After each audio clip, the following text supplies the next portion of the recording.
काय उत्तर आहे? प्रश्न नाही विचारला, प्रश्न दिला तर तू देशद्रोही आहेस. अरे माझ्या देशाचा प्रश्न आहे, तुम्ही माझ्या देशाचे पंतप्रधान आहात आणि देशाच्या जनतेचे प्रश्न मी विचारल्यानंतर तुम्ही जर मला देशद्रोही ठरवत असाल तर उद्या देशाची जनता तुम्हाला सिंहासनावरती खांदी उतरवल्याशिवाय राहणार नाही. ही या जनतेची ताकद आहे, ही या जनतेची ताकद आहे. आणि हे सगळे असे विषय बघत चाललो असताना खरंच मला काही वेळेला RSS आणि भारतीय जनता पक्षाची कीव येते.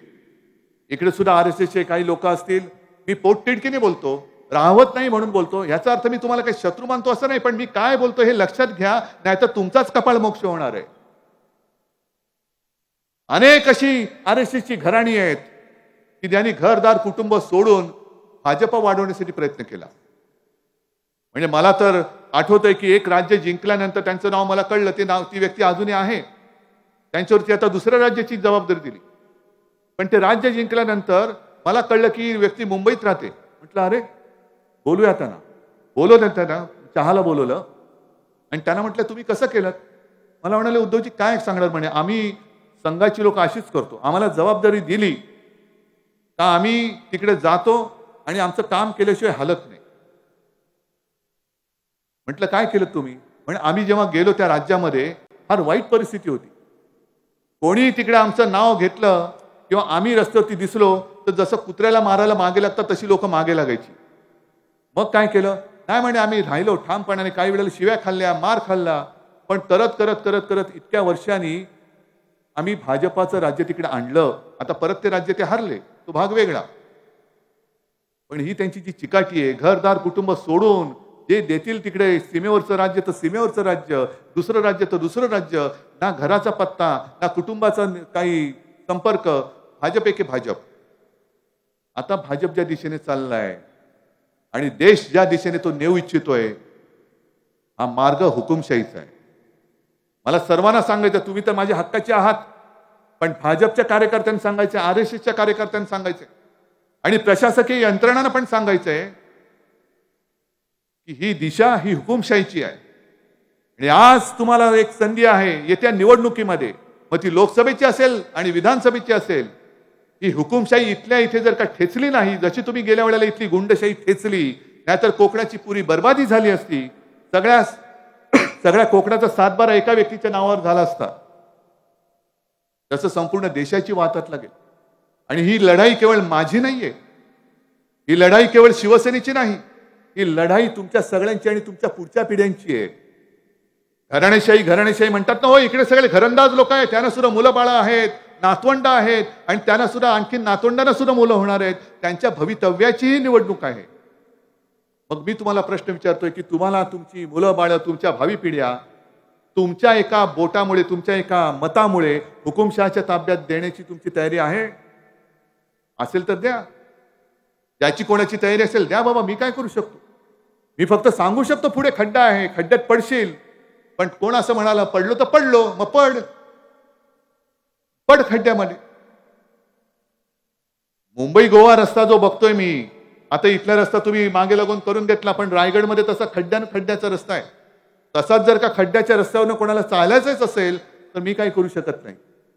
पण जर का तुम्हाला हुकुमशाह नको असेल तर मग मात्र तुम्हाला या वेळेला जे म्हणतायत अब की बार 400 पार, तुम्ही म्हणायला पाहिजे अब की बार भाजप तडीपार, भाजपा तडीपार हा महाराष्ट्राचा नारा असला पाहिजे. देशामध्ये काय होईल? इंडिया आघाडी होईल, होईल. भाजप सरकार येणार नाही, अजिबात येणार नाही. पण देशामध्ये काय होईल ते तिथले पक्ष मजबूत आहेत ते बघतील. पण निदान महाराष्ट्र जो आहे छत्रपती शिवरायाचा, तो शिवरायाचा महाराष्ट्र नेहमी संकटाची सामना करत आलेला आहे. त्याही वेळेला अफजल खान आला होता, औरंगजेब, सगळ्यांना. पण एक जर छत्रपती शिवाजी महाराज जन्माला आले नसते तर आज आपण इकडे दिसलोच नसतो, राम मंदिर तर होऊच शकलं नसतं. मी ज्या वेळेला आज सिंधुदुर्ग किल्ल्यामध्ये गेलो, त्या किल्ल्यामध्ये छत्रपती शिवाजी महाराजांच्या समोर उभं राहिल्यानंतर मला खरंच असं वाटलं की छत्रपती शिवाजी महाराज मला विचारतायत की काय करतोयस तू, काय करताय तुम्ही? माझं केवळ नाव घेता, छत्रपती शिवाजी महाराज की जय जोरात बोलता, आमच्या जयंत्या जोरात साजऱ्या करता, भगवे फडकवता, ढोल ताशे वाजवता, पण शिकलात काय माझ्याकडून? आहे तुमच्यामध्ये हिंमत? ज्या वेळेला ते संकट आलं होतं त्या संकटाची सामना करणारा छत्रपती शिवाजी महाराजांसारखा एखादा तरी मावळा आपल्यामध्ये शिल्लक आहे का? आपण घेणार आहोत त्यांच्याकडनं काहीतरी. आणि तिथे जे मी बोललो तर तेच परत सांगतो की छत्रपती शिवाजी महाराजांच्या समोर मी नतमस्तक होऊन याच 4 ओळी बोललो होतो. तव शौर्याचा एक अंश दे, तव धैर्याचा जरा स्पर्श दे, तव जीवनातील एक क्षण दे, आणि तव तेजातील एकच किरण दे. बस मला एक क्षण, एक अंश, एक किरण एवढा पुरेसा आहे. तेव्हाचं जे काय होतं तेवढं हे मोठे कोणी नाही आहेत. एक तर यांच्यामध्ये स्वतःची ताकद नाहीये. जी ताकद आहे ती सगळी ताकद जनतेच्या कराच्या पैशातून ज्यांना पगार जातो त्या प्रशासकीय यंत्रणेची आहे. मग ती ईडी असेल, सीबीआय असेल, इन्कम टॅक्स असेल, पोलीस सुद्धा असतील. आणि सत्ता बदलल्यानंतर या सगळ्या शक्ती, या सगळ्या यंत्रणा या आपल्याकडे येणार आहेत. म्हणून कोणी असं समजू नये की मला सत्तेचा अमरपट्टा आहे. अजिबात तसं कोणाचं नसतं. लोक येत असतात, लोक जात असतात, पण देश तसाच राहत असतो. माझ्या भारत मातेचा इतिहास हजारो वर्षाचा आहे. माझा भगव्याचा इतिहास सुद्धा हजारो वर्षाचा आहे. तुम्हाला काय वाटतं या भगव्याशी गद्दारी ह्या आत्ताच झालेली आहे? या भगव्याशी गद्दारी तेव्हाही झाली होती. अगदी छत्रपती शिवाजी महाराजांच्या काळामध्ये सुद्धा भगव्याशी गद्दारी करणारी लोक होती. आणि या सगळ्याची दखल इतिहासाने घेतलेली आहे. म्हणूनच तानाजी मालुसरे म्हटल्यानंतर आपण आदराने आपली मान खाली जाते. कान्होजी जेदे, बाजी प्रभू घोरपडे, हे सगळे, यशाजी कंक, हे सगळे छत्रपती शिवाजी महाराजांच्या सोबत राहिले. मेलो तरी 72, पण माझ्या शिवबाची साथ मी सोडणार नाही, माझा शिवबाचा भगवा मी सोडणार नाही. आणि म्हणूनच पराभव झाला होता. मिर्झा राजे जयसिंग हा सुद्धा हिंदूच होता, पण औरंगजेबाची चाकरी करत होता. औरंगजेबाची चाकरी. आणि प्रचंड सैन्य घेऊन आला. त्यावेळेला छत्रपती शिवाजी महाराजांना सुद्धा 2 पावलं मागे जावं लागलं. आग्र्याला तिकडे बंदिवान म्हणून जावं लागलं. तेव्हा जर का चॅनल असते आणि जर का वृत्तपत्र असती, संपलं, हिंदवी स्वराज्य संपलं, आता कोणी काही येत नाही. तेव्हा छत्रपती नव्हते, पण शिवाजी महाराज परत येत नाही, झाली असती बोंबा बोंब, सगळ्यांच्या प्रतिक्रियावर प्रतिक्रिया आल्या असत्या. पण तसं नाही झालं. महाराज धाडसाने, धाडस पाहिजे, धाडस पाहिजे. तलवारीने युद्ध लढता येतात, पण तलवार धरायला मनगट लागतं आणि मनगट चालवायला सुद्धा पहिलं मन लागतं. ते महाराजांकडे होतं. म्हणून महाराज त्या वेड्यातून सुद्धा, त्या आग्र्याच्या किल्ल्यातून सुद्धा परत आले आणि त्याच्यानंतर औरंगजेबाच्या नाकावर टिचून त्यांनी स्वराज्याची स्थापना केली.